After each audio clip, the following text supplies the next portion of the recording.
Well, that's it. I'm leaving my Kharkiv apartment. But don't worry, Patrick's gonna be staying here while I'm gone. It's been nice to visit this place again. I'm actually really glad it's still in really good condition.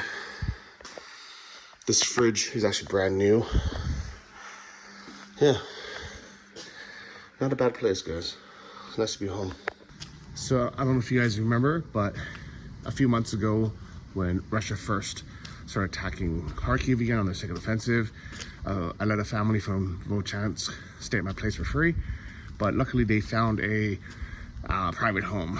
I think my place would have been too small for them, to stay long term anyways, so it's been pretty much empty since then. Actually, I had one random Airbnb guest. He is Ukrainian, so I think he was probably visiting family or something. But anyways, Patrick's gonna be staying here while he's in Kharkiv, so I'll probably be coming to visit again, but I'll be the guest crashing on the couch, ironically. All right, yo, where are we headed? My favorite fucking lunch spot now, dude. My favorite's made from scratch, everything. Yeah. So our original plan on my last day in Kharkiv was we were gonna go do another workout, a Sergeant ER, do the ice baths, and then go eat at this place before I head to the train, but we had a couple too many drinks at the Junk Cherry last night. So that's not gonna be happening, guys. Yeah, just gonna skip to the last part, the eat and train. Well, even though the metro is free and goes directly there, we decided to take a taxi just to be a little bit faster and a bit short on time.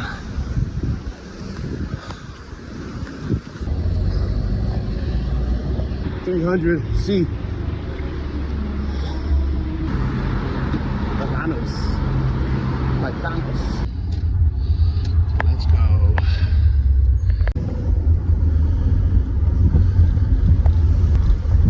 I really hope they're open on Sundays, though. Do you think you should call them first? They don't have any links, remember? Oh yeah.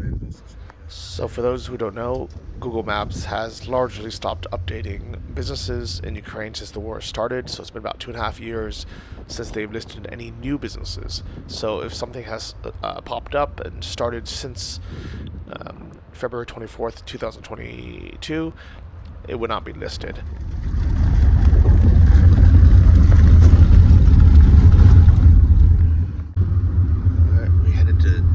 City for lunch at our favorite coffee shop. Let's hope it's open. It's Sunday. What do you think? It's close to the garden, so there's gonna be a lot of pedestrian foot traffic. So I don't think they would close for it, but I don't know. Yeah, I hope. Well, we got here pretty quick. If we had taken the metro, it would have spat us out right here, but this was faster for sure. Good call. Right here somewhere. Well, we're not gonna go to Sergeant Yard today, but we are gonna eat some good food. One last meal in Kharkiv for me, at least. Oh, how happy are you that these people? Yeah.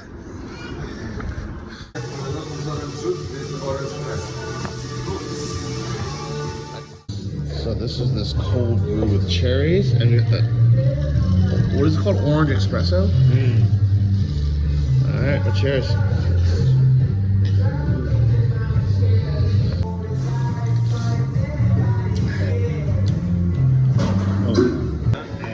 Do you have some ketchup? Do you have any ketchup? Ketchup, sorry, we don't have ketchup, but aioli Okay.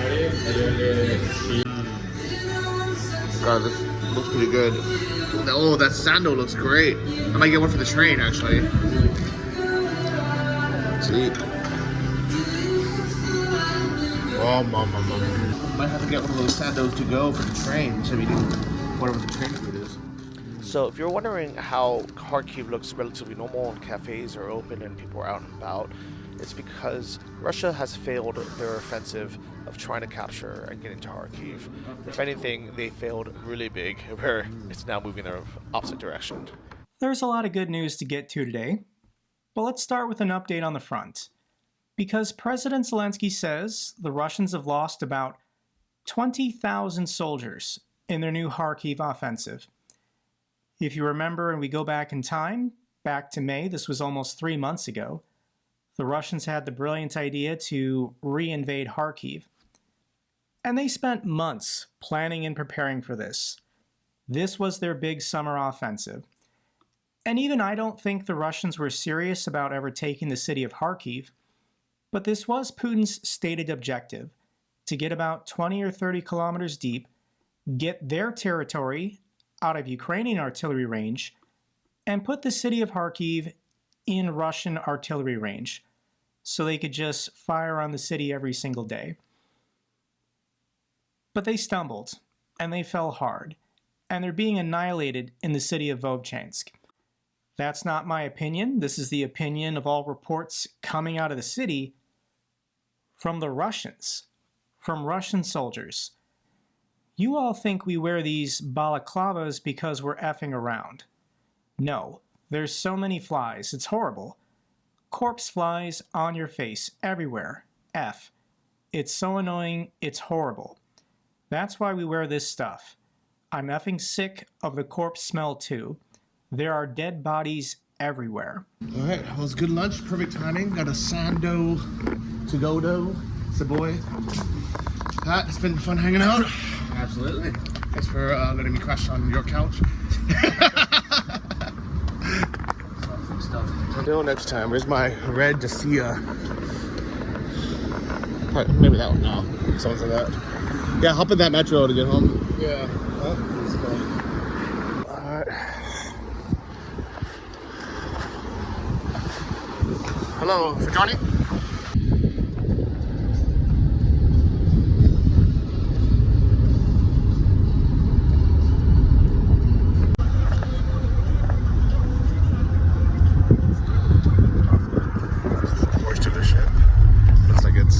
Closed for business though, unfortunately.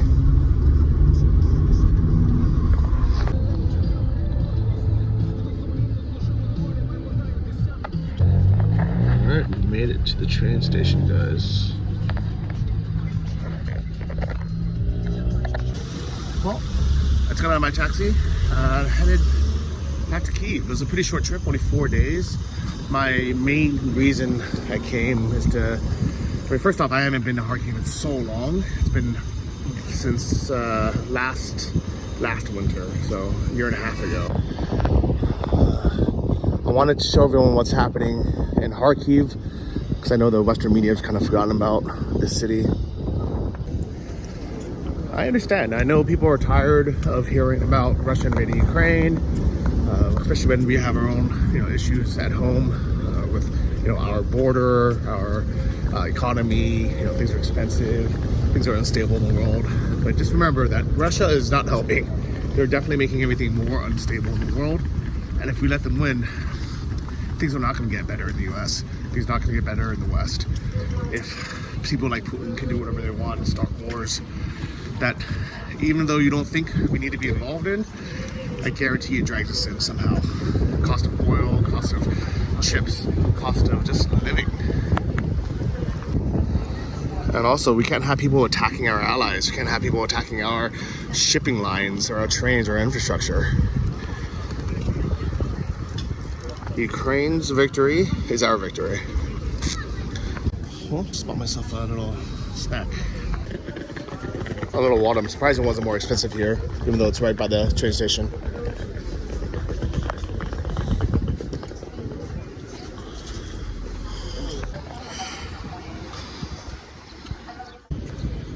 In my pretty short time I was here, I can tell you it feels very different than in Kyiv.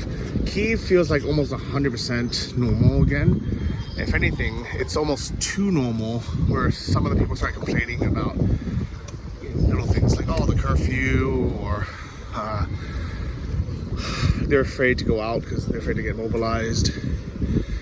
People are protesting for, literally different things. Like there was even an LGBT protest pretty recently, and life there seems almost kind of normal, where you have kind of freedom back again.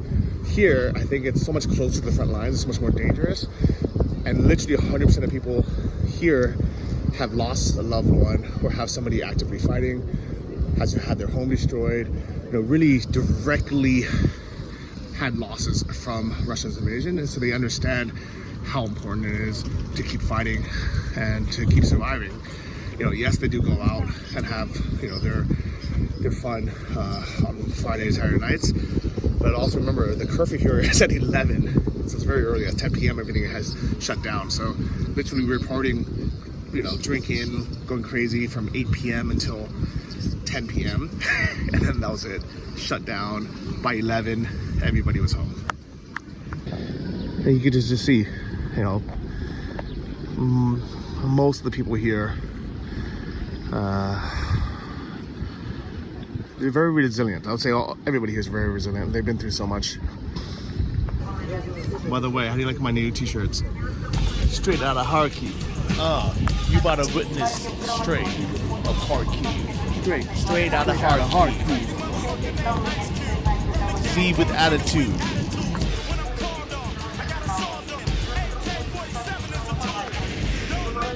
But yeah, you can see all the people heading to the train station, headed out of Kharkiv. A little tip if you're ever traveling here, track 1 is always the center, the main track. Oh, look at this beautiful, beautiful station. All right, we made it through security. I have 20 minutes left. My train's right here, so I'm just gonna say goodbye to this beautiful, beautiful, beautiful train station. Absolutely gorgeous. Look at this.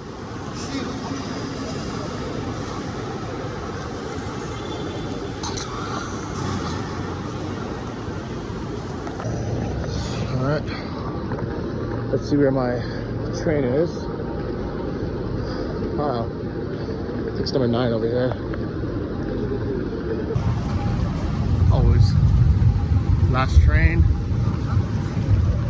and I think I have the last spot on this too.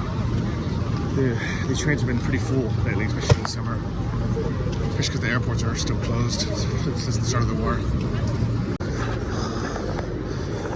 Wait, this is only train 8. Where the hell's train 9?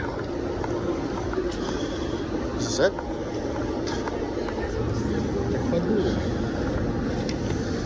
That's 8. I guess that's 9. It's kind of hard to tell.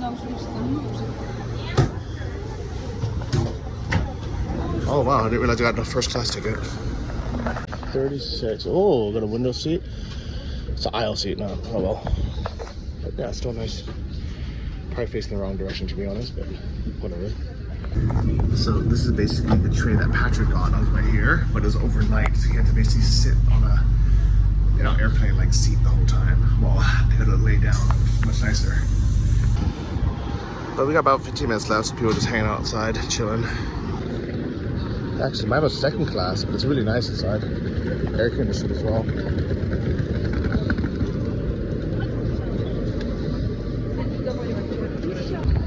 If you're curious what the first class looks like, let's take a quick look. Just one less seat per cabin, so a little bit wider. Bathrooms are pretty nice as well. All the people saying goodbye, sad to leave their partner who has to stay. Especially right now during war. Who knows, might be the last time you'll see each other.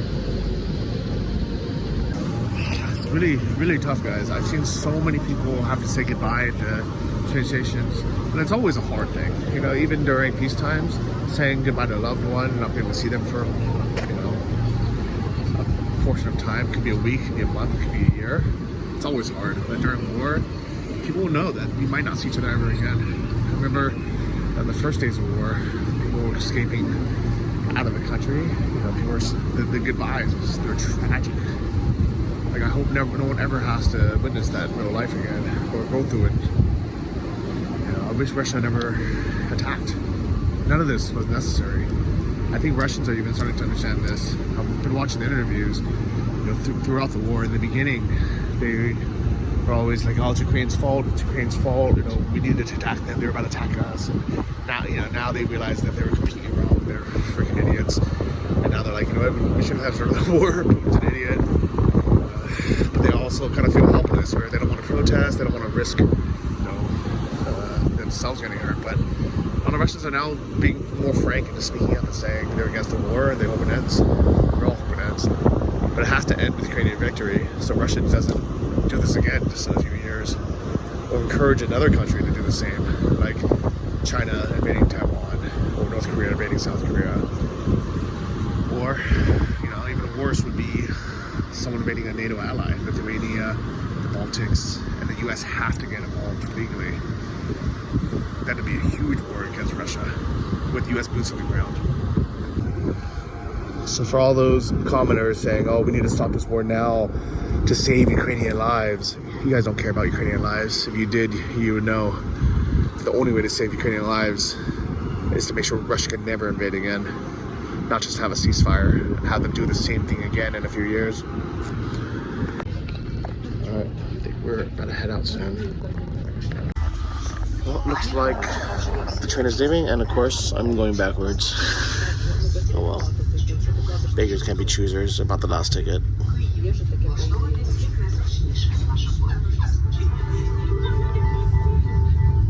There's a ton of people.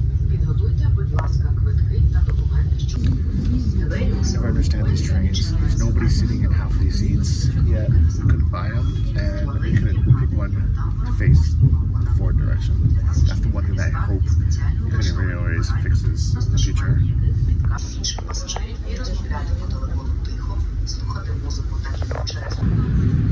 So managed to snag the seat that was empty for at least until Poltava. It actually rained a little bit, which is surprising, but yeah, this feels so much better facing forward. Back to the edit. It's been really comfortable sitting here facing forward and editing, but we're in Poltava now, so I'm going to move back to my other seat. I will say it's been very, very comfortable. I've actually edited an entire video already, so it's been a productive day. Welcome to Poltava, everyone.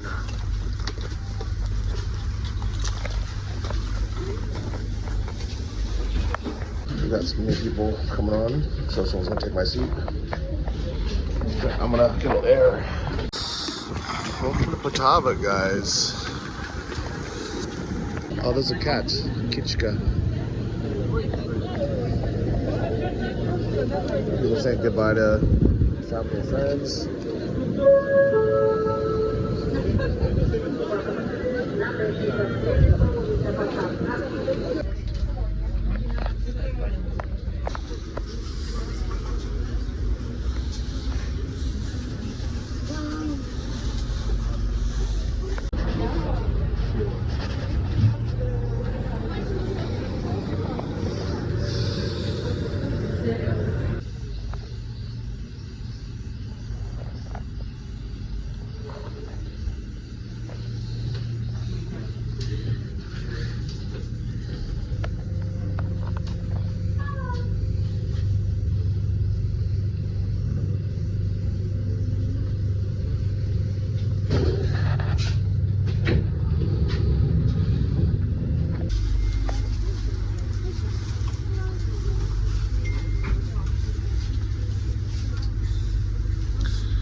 Alright, so we're taking a little break, a little cigarette and air break.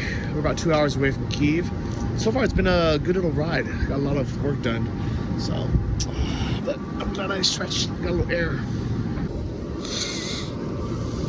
So just sitting here the whole time. I'm surprised more people don't get out actually. I guess people are all just scared because we have no idea how long the break's going to be for, but I think this one's going to be a longer one.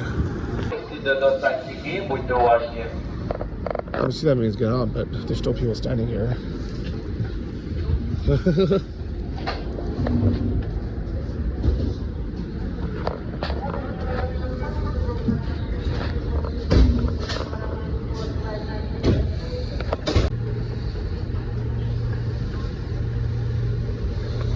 see if I can walk to the restaurant cart.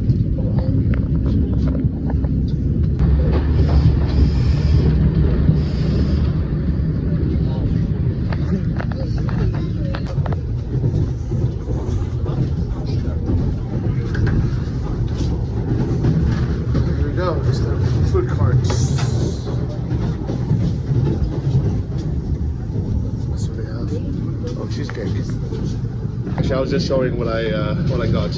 I'm surprised they have a nice cheesecake sandwich. And what are you gonna get? I'm gonna get some chips, but this chips and mash. Chips and mash. Цибуля, сметана, зелень.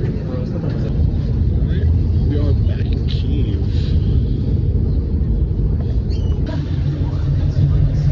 We have made it back to Kyiv. 5.5 hours. I love this music they play to welcome us back. It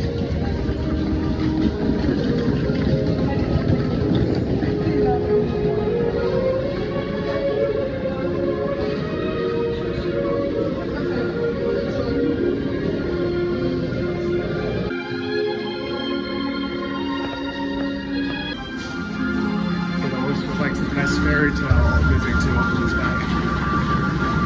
Train ride exactly on time as well.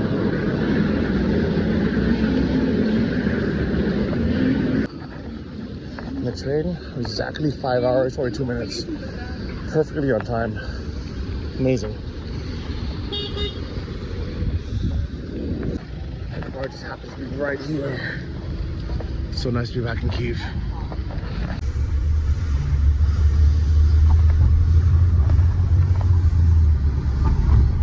A Ukrainian soldier tweaks a road sign inside Russia, changing a village name to give it a Ukrainian spelling. The head of Ukraine's armed forces told President Volodymyr Zelensky that his troops now control 74 Russian towns and villages across more than 1,000 square kilometers, a claim difficult to verify.